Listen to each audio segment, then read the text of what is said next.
Ruth Zukerman never set out to be a businesswoman. I wanted to be a professional dancer. But when her marriage ended and her future seemed unclear, she ended up turning her passion for fitness into a booming business. Not once, but twice. Don't leave me now. So how did the single mom go from life as a homemaker to building a boutique fitness empire? And what kept her moving on the path to breaking big? What makes people successful? What are the unexpected turns in life that propel people to greatness? I'm Carlos Watson, editor of OZY. I'm out to uncover the real secrets behind breaking big.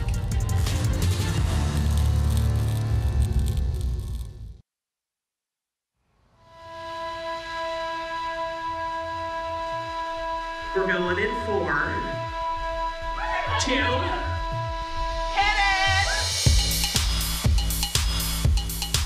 feed off the power that everyone is contributing around you. The fitness industry in the U.S. brings in about $30 billion annually. And each year, boutique fitness crazes like yoga, CrossFit, or indoor cycling, known as spin, take up a larger part of the market share. We got 5 seconds. 4, 3, 2, 1. Let it go. Awesome. And some say Ruth Zukerman was the pioneer of that trend. So are people like always surprised that you became the entrepreneur, like among your friends? They're like, nah, she like found her place. I think they would be surprised. I mean, I'm surprised. It's still hard for me to wrap my head around it.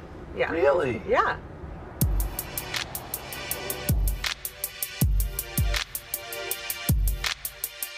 I want to set you up, Carlos, at the side of the seat, and I want to get it to your hip level. So do you still teach classes? Right now, I'm teaching about 5 classes a week. Really? Yeah. Are you in better shape, same shape, worse shape than you were 10 years ago? I feel like I'm in the best shape I've ever been in. What do you keep your speed at? Well, right now, my torque is at 15. Okay. And my speed is in the 90s. My speed, it was in the 70s, but once you told me yours was in the 90s. Step it up, Carlos. If I had met young Ruth, 8, 9, 10, what was she like? I grew up in Roslyn, Long Island. I was pretty shy as a young girl and pretty introverted. I had a really tough mother. She was very domineering and controlling. My mother actually put me in ballet school at 8 because she wasn't approving of my posture. And I think that kind of became an alternative world for me where I really could express myself. In my home life, I might not have felt that good about myself. From the moment I met Ruth, dance was an essential part of her being in her life. In high school, we were both cheerleaders, and Ruth could really distinguish herself because she really could dance, and she brought movement to it that others didn't have. She was really talented. If I had met you then and said, Ruth, what do you hope to become? Did you have a vision at that point, or was it too early? I definitely had a vision. I wanted to be a professional dancer.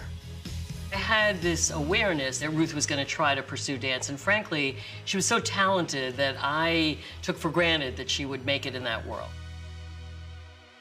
It was something I really felt I wanted to do. But then when I got out there and I moved to New York City right after college and I lived that life of going to auditions every day, taking dance classes every day, not making much money, having part-time jobs, I didn't quite realize how difficult it was, the rejection. After a while, it got to be a little too much for me, so I ended up giving it up. I had no idea what was next. I didn't have any other passion. Meeting Jeff, no doubt, was an entry to something else.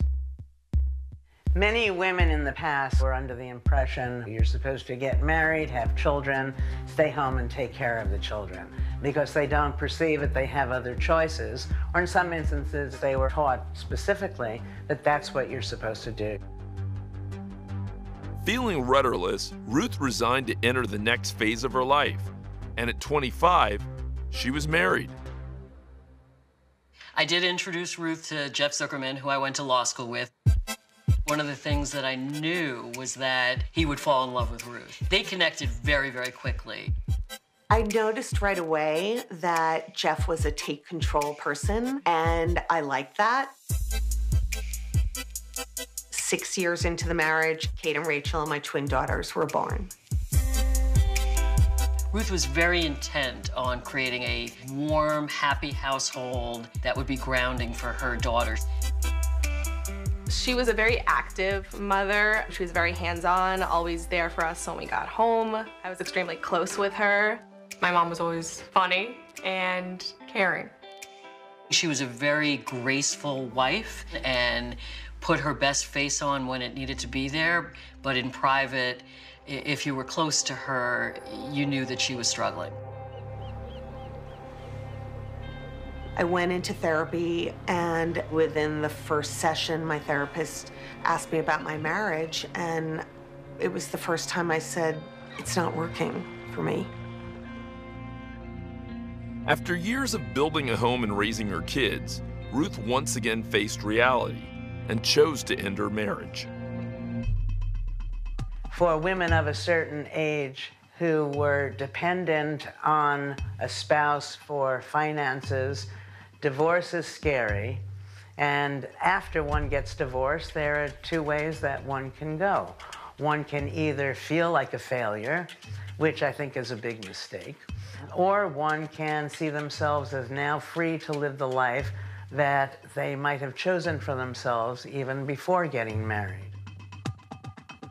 Was there a moment that literally was that kind of tipping point that finally gave you the courage to step out on your own? I think the biggest tipping point for me, I was going through the divorce, traumatic period in my life. I go to this spin class and something happens to me. I notice that from the moment I walked in till the end of the 45 minutes, I feel transformed and I feel confident. She would say to me, Sandy, it's this mix of I'm nauseous, I'm sweating. I could tell that it was providing this solace. I started to realize that this was way more than an exercise class. This was an experience. This new thing that Ruth had discovered would end up starting her on a new path in life. She was really changing both psychically and physically from spinning. The instructor I had at that time was very inspirational and motivational to me. 1 year later, told the class he was moving to Florida. And I literally was devastated. And I thought, Ruth, you're devastated because an exercise teacher is moving to Florida? It's a little crazy. But I was. I thought, if there are no other instructors I like other than Glenn, I guess I'm gonna have to teach spinning. I auditioned at the Reebok Club, and within 2 minutes, they told me I was hired. And that was the start of my spin career. Some people do what Freud called sublimation, and that is to take pain. They transform that into energy that finds sometimes an artistic outlet, sometimes, an entrepreneurial outlet. And I think this idea of sublimation is powerful because, as Freud pointed out, we all suffer. We have to do something with our pain. We have what Freud called defense mechanisms, but this would be what's considered a very mature defense mechanism. What kind of teacher were you? Why were you good? Music had always played a really important part of my life. Originally, when spinning started, the music that was typically used was music without lyrics, kind of more new age-ish type music. I noticed that if you played a song that had lyrics, it was very powerful. So I started curating my playlists according to that thinking. And that became part of my method. And sure enough, the lines from my class started getting longer and longer. And I thought, I think I'm onto something here. At 41, Ruth had once again found passion, strength, and financial support. But what she would also find was the inspiration that changed her life forever. There was a phenomenon that I recognized when I was at Reebok. It was this beautiful full-service gym, huge, 6 floors. Yet, one of the things I noticed was all the people that took spin class only took spin class. They never did anything else in the gym. All they wanted to do was spin. So I realized there could be a market for this in a boutique, spin-specific studio. There was a rider in my class, and she and I used to literally sit and dream about opening our own spin studio because she was addicted to spin class as well. Another woman approached me one day after class and said, I love the way you teach. I love your method of spinning. I want to open up a dedicated spin studio, and I want it to be all about you and about your method. What do you think? Like that, I said, I'm in. And that was the official start of SoulCycle. The people who are truly great at what they do always love it. They think it's interesting. They find it something that they want to think about on Saturday morning when they wake up, and they go to sleep thinking about it on Sunday night. I think this love of what you do, not only thinking that it's interesting, but also that it's purposeful, that it helps other people in some way, shape, or form. This is what passion is, and it's a prerequisite for greatness. Ruth spent 4 years teaching spin classes and building a following. And then, with no business experience to speak of, she followed her instincts and seized an opportunity that she believed could revolutionize an industry. It was literally a hole in the wall in the back of a building, and it was just one room. And it was behind some kind of like juice shop. You had to weave your way back there in a skinny little room with one bathroom and then try to get back there where people were coming out. And if you needed air, they opened up a door that went to where the garbage was kept. We mirrored one wall. The back wall, we put up a photograph of a road and put in 33 bikes, and we were ready to go. You know, if anyone needs help setting up their bikes. We started off with 6 people in a room, and honestly, I taught every class like it was full. The first class that I took with Ruth, I was in the front row, just a few inches away from her, and I just felt transformed. When I started SoulCycle, it was a great way to introduce this form of exercise that never really feels like exercise. There was a big emphasis on the emotional aspect and the mind-body experience in the ride. Was there a moment when the business started to take off? The real turning point for SoulCycle was our first summer in the Hamptons. The classes built very quickly that summer. Fall of 2007, we get back to the city. We didn't have enough room. And eventually, 80% of my riders came over. They gave up their memberships to come and pay class to class at SoulCycle. It was just an amazing way to start our business because we had this foundation of riders. The business exploded.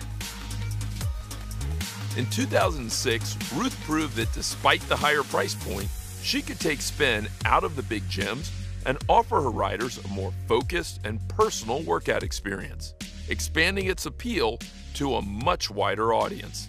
Taking an idea and moving it to business, so many entrepreneurs never fully appreciate that it's the operations that is the critical success factor. Ideas are ideas. They only become businesses when you really can understand how to make and deliver the product that you're trying to put together. So when you look back, and if you were to describe to a budding entrepreneur why SoulCycle succeeded, what would you tell her or him? A, because we had a great product, the class, and knowing what it did to me, I knew everyone else would have that same experience. It also succeeded because of customer service and the attention that we would pay to each person. 30 seconds with everything you've got. It just becomes this room where people can reach goals emotionally and physically.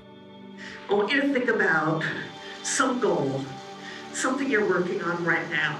We're going to conquer it. A lot of times when I teach, I might be going through something in my life. I might say, you know when someone just doesn't support you at the end of the day and how hard that is? Then sure enough, someone will come up to me and say, wow, I felt like you were speaking to me today. You realize that doing something like giving someone a shout out during the class, like, great job, Carlos. If I said that once to you during the entire ride, your day is made. Beautiful, Gina. At the end of the day, people just really want to be taken care of. All right, you guys, thank you so much. Such a great job today. I walked out of that class like sort of walking on air, just so happy. Bye, Kristen. Thank you for coming. Whenever I take Ruth's class, it's like a spiritual experience for me. I always end up at some point getting emotional. There's a quality about her that just makes you feel like you want to be welcomed into her world and you want to be her friend. And I think in the group fitness world, that's really unique.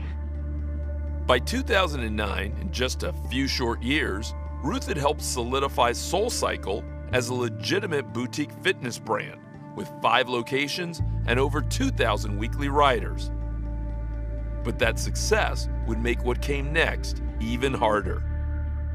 So it takes off, multiple locations, then all of a sudden there's drama. There was drama, which ultimately caused a dissolution in the partnership. After that happened, I actually stayed on for another 2 years. I was so loyal to my following of riders and couldn't fathom leaving. My heart was still there and it still felt like my business. It was very tough. It was either stay or go backward in time, and carrying my shoes in my backpack and going from gym to gym. That notion seemed very depressing to me and I didn't want to go there.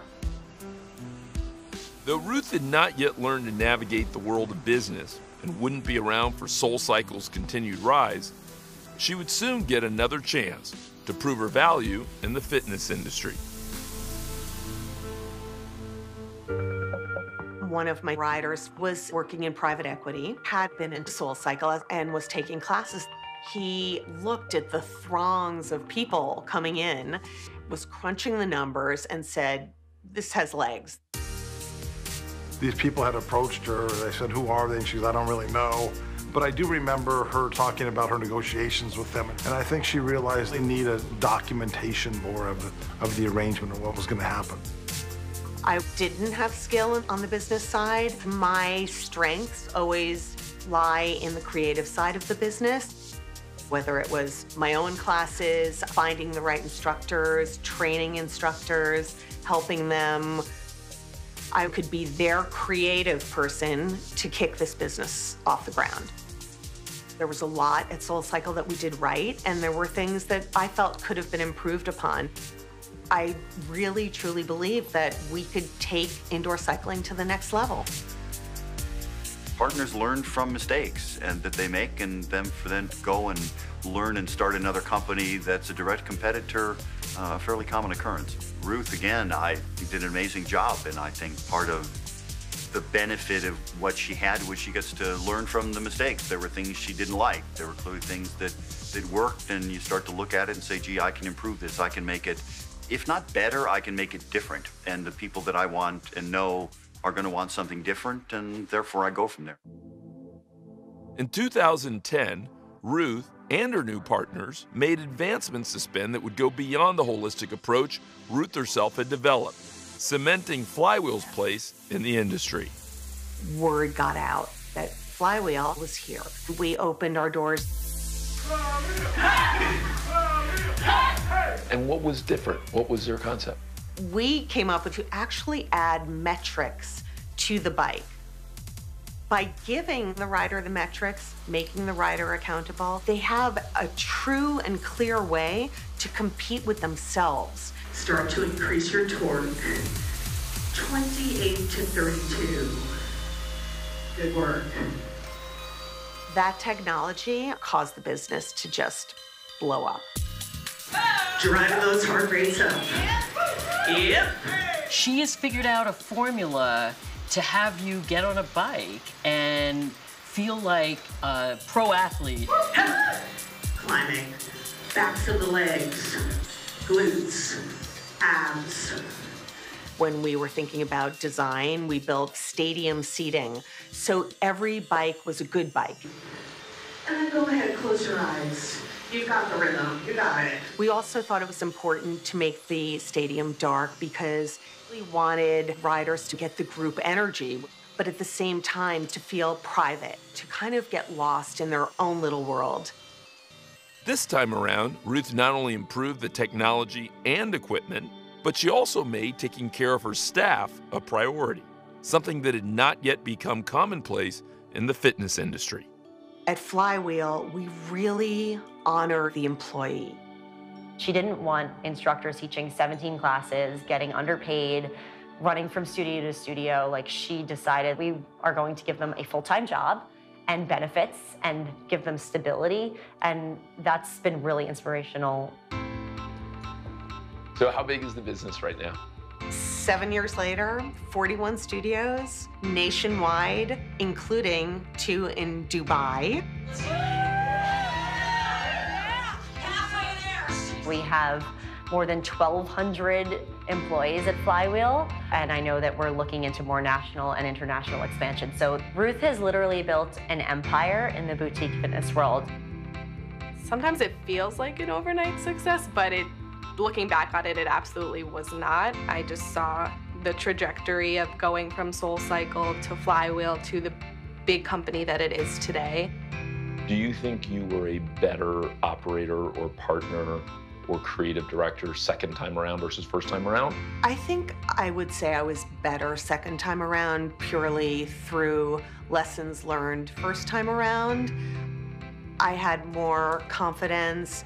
I also was aware of the different dynamic within the partnership. I feel that in my first partnership, I echoed dynamics in relationships from my past. I got easily intimidated, struggled with standing up for myself. So why are you not as submissive as you once were? The evolution that has occurred within me has definitely been a process. Experiencing success has been a huge factor in allowing me to feel more confident. With no formal training, Ruth has transformed the fitness industry forever, bringing not one, but 2 companies to massive success. And in the process, she found the confidence to become the business leader she was meant to be. There was a conversation I once had with Jay, my co-founder. I was kind of lamenting the failure of the partnership at SoulCycle, and I was feeling sad about it. He looked at me and he said, and I'll never forget this, why don't you turn it around and think about the fact that you were the founder of not 1, but 2 incredibly successful businesses. It has always stayed with me and has always made me feel successful, confident, and powerful. So what's the longest you ride the bike for at a given time? My longest class would be an hour. Okay. There was a time, however, where I was taped for a TV show, Right. and they kept having to do retakes because it wasn't live, and I was literally riding the bike for 5 hours. Did you really? Yeah, they were like, okay, one more, and you know how that goes. Yeah. No, do you go hard the whole time you're going, or no? No way. Okay. 5 hours, it was in LA. Right. They put me on a plane after it was done, and I immediately fell asleep the entire plane ride back to New York. Yeah, I was like out cold.